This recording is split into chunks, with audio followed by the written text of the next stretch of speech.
Quando o narcisista para de te procurar, quase todo mundo acredita na mesma mentira perigosa.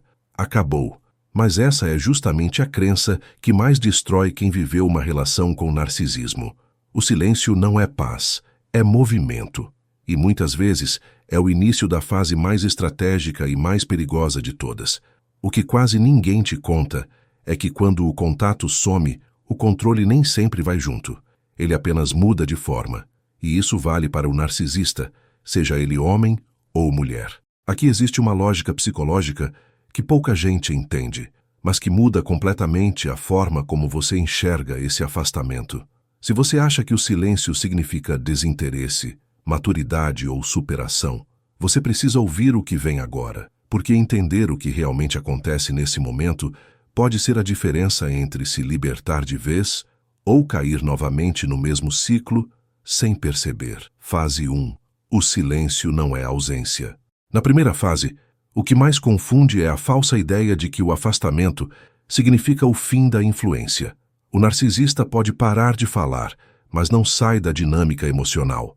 O silêncio não representa desligamento interno, apenas uma pausa estratégica bem calculada. Dentro do narcisismo, a ausência física ou digital não equivale à ausência de controle real. A relação continua viva, mesmo sem mensagens ou chamadas. E isso pega muita gente desprevenida logo no começo. A pessoa acredita que o ciclo se encerrou de vez, quando na prática ele apenas entrou em modo silencioso. E esse impacto costuma ser muito subestimado. O erro mais comum é interpretar esse silêncio como respeito ou maturidade emocional.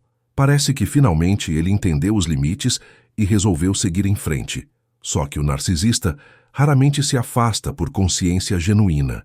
Ele se afasta porque percebe que falar agora não gera o efeito emocional desejado. O narcisismo não abandona uma fonte de validação assim, de uma hora para outra.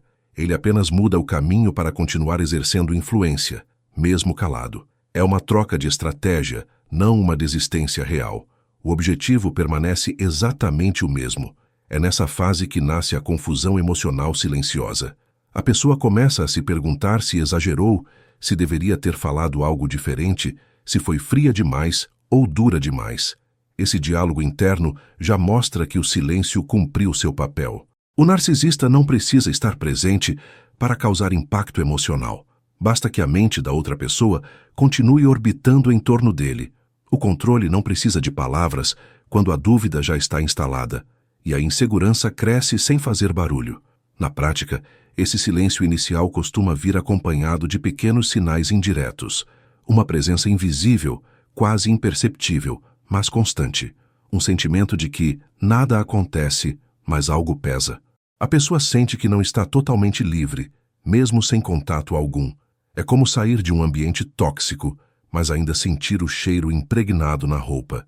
O corpo saiu, mas o emocional ficou preso ali. Reconhecer isso cedo é essencial para não cair de novo. Porque enquanto alguém acha que está em paz, o narcisismo já se movimenta nos bastidores. Fase 2. Observação invisível.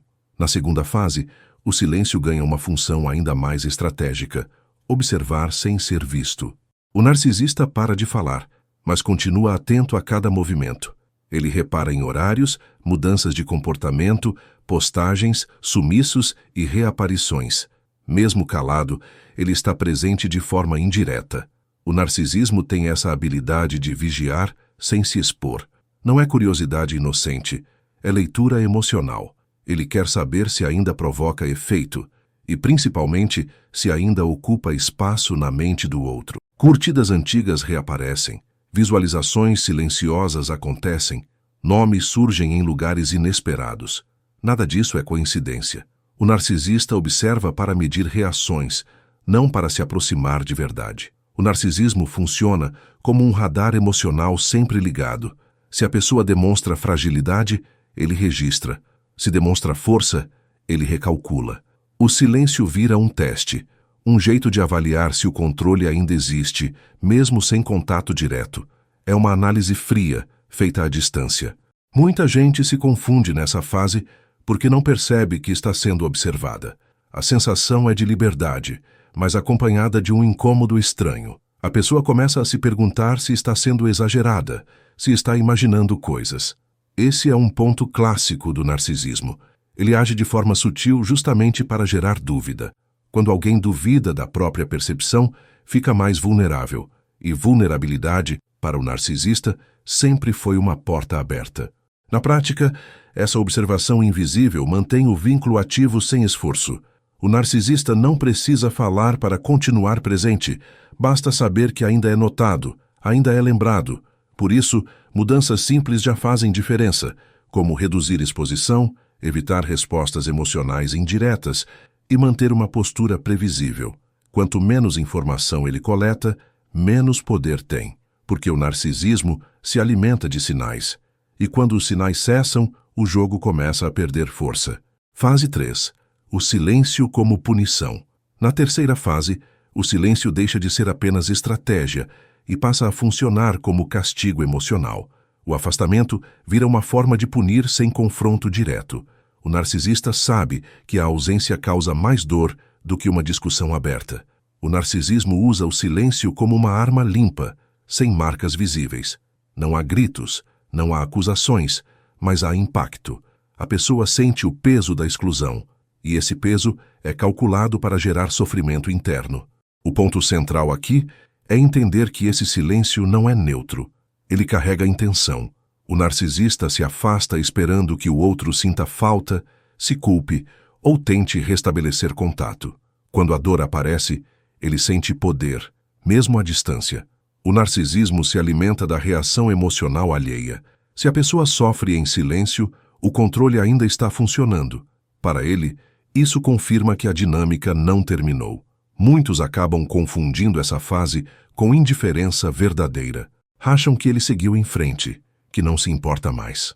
Mas internamente, o narcisista está atento ao efeito do próprio silêncio.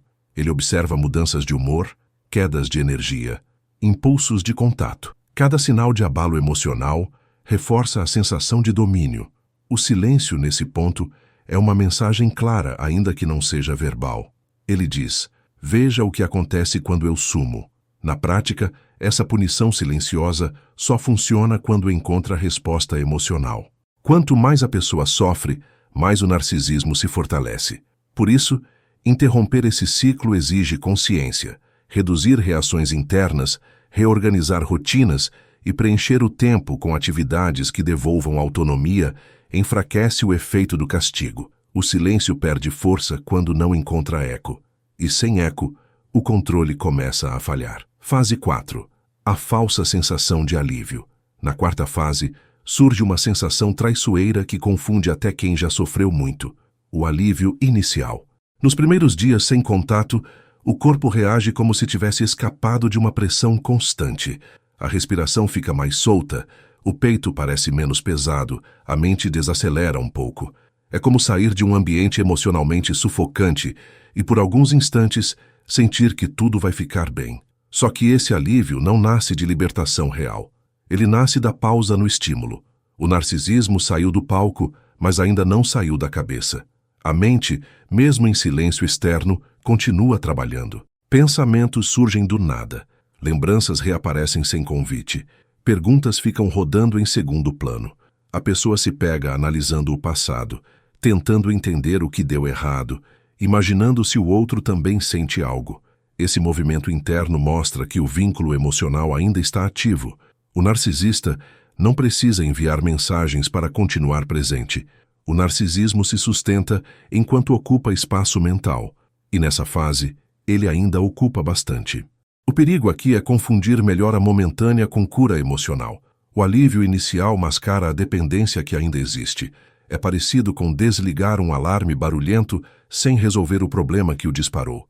O silêncio reduz o ruído, mas não elimina a estrutura que gerou a dor. O narcisista sabe disso, mesmo que de forma inconsciente. Ele confia que, cedo ou tarde, esse vazio interno vai pedir resposta. E muitas recaídas começam exatamente aqui, quando a pessoa acredita que já está forte o suficiente. Na prática, essa fase exige consciência e ação direcionada. É o momento de ocupar o espaço que antes era dominado pelo vínculo, criar novas rotinas, fortalecer conexões saudáveis investir energia em si mesmo, não para provar nada a ninguém, mas para reorganizar o próprio eixo emocional. Quanto mais a vida deixa de girar em torno do narcisista, menos poder o narcisismo exerce. O alívio verdadeiro não vem da ausência dele. Vem da reconstrução interna de quem ficou. Se tudo isso que você está ouvindo até agora faz sentido para você, é porque esse conteúdo está tocando em algo real da sua história. E é justamente por isso que você precisa conhecer o e-book que eu deixei disponível. Ele é um livro virtual. Você acessa na hora, direto no celular ou no e-mail, sem complicação nenhuma. Lá dentro, eu explico passo a passo como quebrar o ciclo da manipulação narcisista com clareza, firmeza e estratégias que realmente funcionam no dia a dia. Não é teoria solta, é orientação prática para quem quer parar de sofrer de verdade. E ainda tem 2 materiais que completam tudo isso. Um que te ajuda a identificar a linguagem secreta do narcisista antes de cair de novo, e outro focado em reconstruir sua autoconfiança de dentro para fora, que quase sempre fica abalada depois desse tipo de relação. O link está no primeiro comentário fixado. E se esse conteúdo está te ajudando, aproveita para seguir o canal, porque aqui você continua aprendendo a se proteger emocionalmente com clareza e sem ilusões. Fase 5. A ferida no ego. Na 5ª fase, algo começa a mudar de forma silenciosa, porém profunda. Quando a pessoa não reage como antes, não procura, não implora e não demonstra o mesmo desespero emocional, o ego do narcisista sente o impacto. A validação que antes vinha fácil começa a falhar. O narcisismo depende do reflexo constante do outro para se sustentar. Quando esse reflexo enfraquece, surge um desconforto interno difícil de ignorar. Não é saudade genuína, é perda de posição emocional. O narcisista não sofre porque perdeu alguém, mas porque perdeu a função que exercia na mente do outro. Ele começa a perceber que já não ocupa o mesmo espaço. Mensagens que antes causariam reação, agora não existem. O silêncio do outro, nesse momento, machuca mais do que qualquer confronto. O narcisismo sente ameaça quando deixa de ser centro, e essa ameaça atinge diretamente o ego, que sempre exigiu prioridade absoluta. Essa ferida não costuma ser reconhecida conscientemente. O narcisista raramente admite fragilidade. Em vez disso, surgem pensamentos defensivos, comparações, tentativas internas de desqualificar o outro. Ele pode se convencer de que foi ele quem se afastou, que está no controle, que poderia voltar quando quisesse. Essa narrativa interna serve apenas para proteger o ego ferido. O narcisismo precisa acreditar que ainda tem poder, mesmo quando ele começa a escorrer pelos dedos. Na prática, essa fase é decisiva para quem está do outro lado. Manter coerência emocional aqui faz toda a diferença. Não reagir por impulso. Não responder apenas para aliviar culpa ou ansiedade. Quanto mais estável a postura, mais o ego do narcisista se desorganiza. A ausência de validação é um espelho que ele evita, mas não consegue ignorar. E quando o espelho não devolve mais a imagem que ele espera, algo começa a ruir por dentro. Fase 6. O retorno calculado. Na 6ª fase, o silêncio começa a dar lugar a pequenos sinais de retorno. Não há pedido claro, não há responsabilidade assumida, não há conversa profunda. O narcisista reaparece de forma neutra, quase casual, como se nada tivesse acontecido. Uma mensagem simples, uma lembrança solta, um comentário aparentemente inofensivo. Esse retorno não nasce de saudade verdadeira. Ele nasce da necessidade de reposicionamento emocional. O narcisismo precisa testar se ainda tem acesso. O tom é calculado justamente para não gerar confronto. Não é um pedido de volta. É uma sondagem. O narcisista quer sentir o terreno antes de se expor. Se a resposta vem rápida, emocional ou acolhedora demais, ele entende que o controle ainda existe.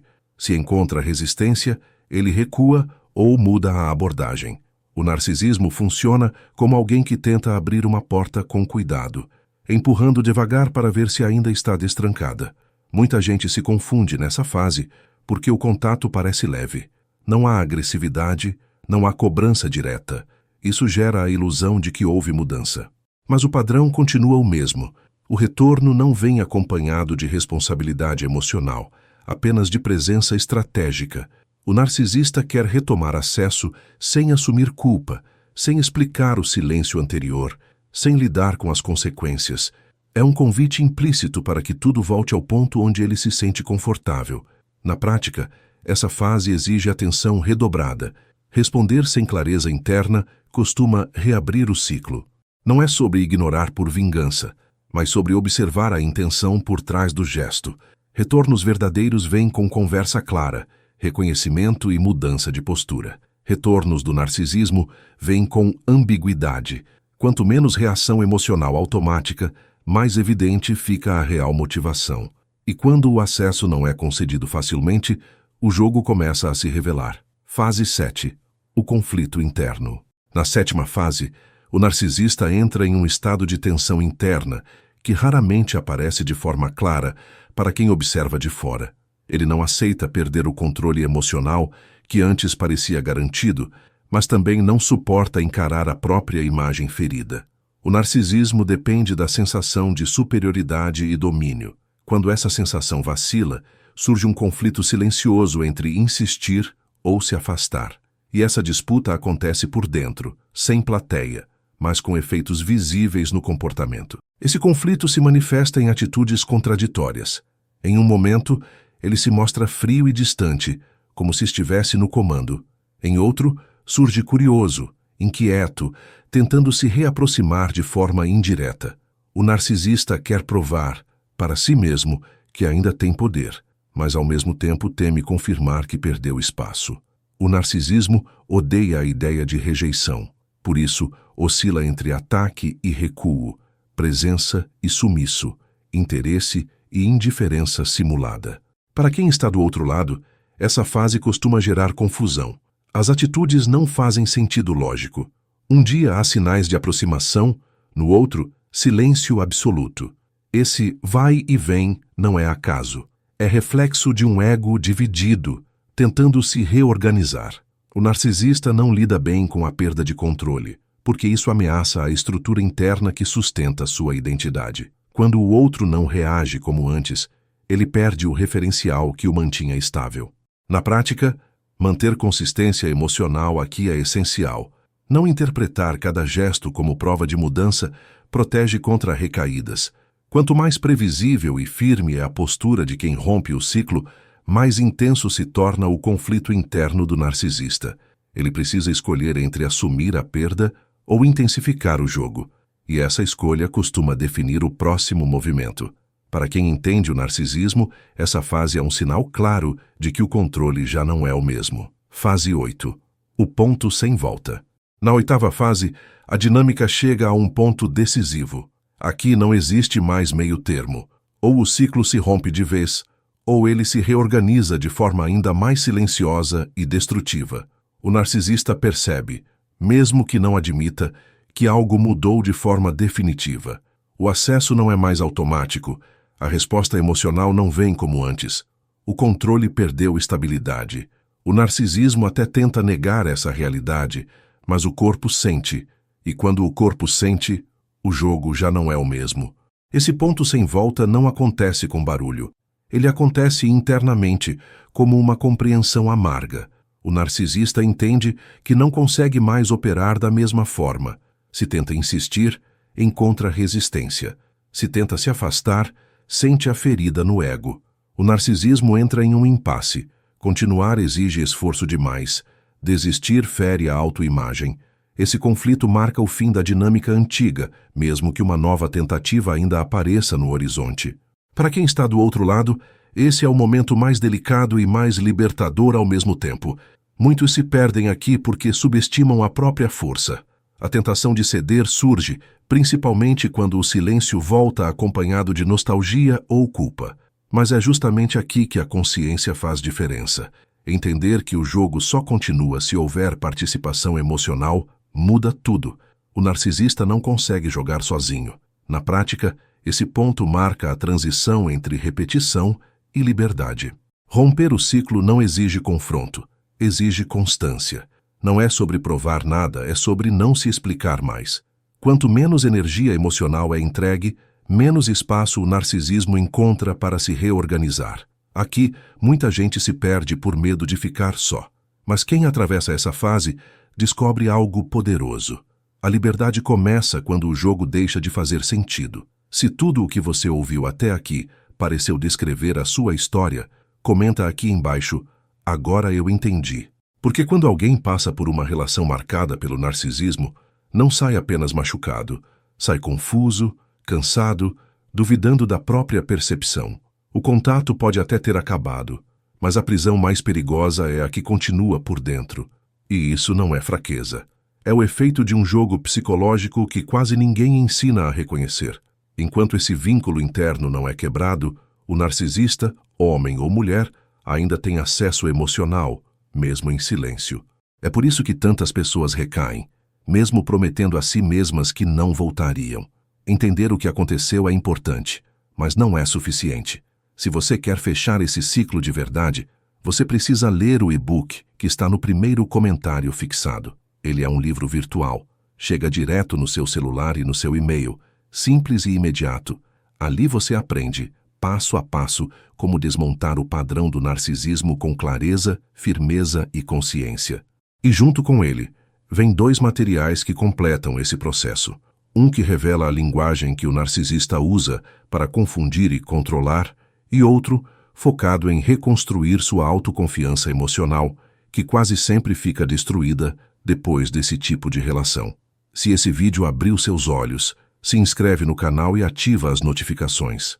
Aqui você vai continuar entendendo o que antes só te machucava e aprendendo a se proteger emocionalmente.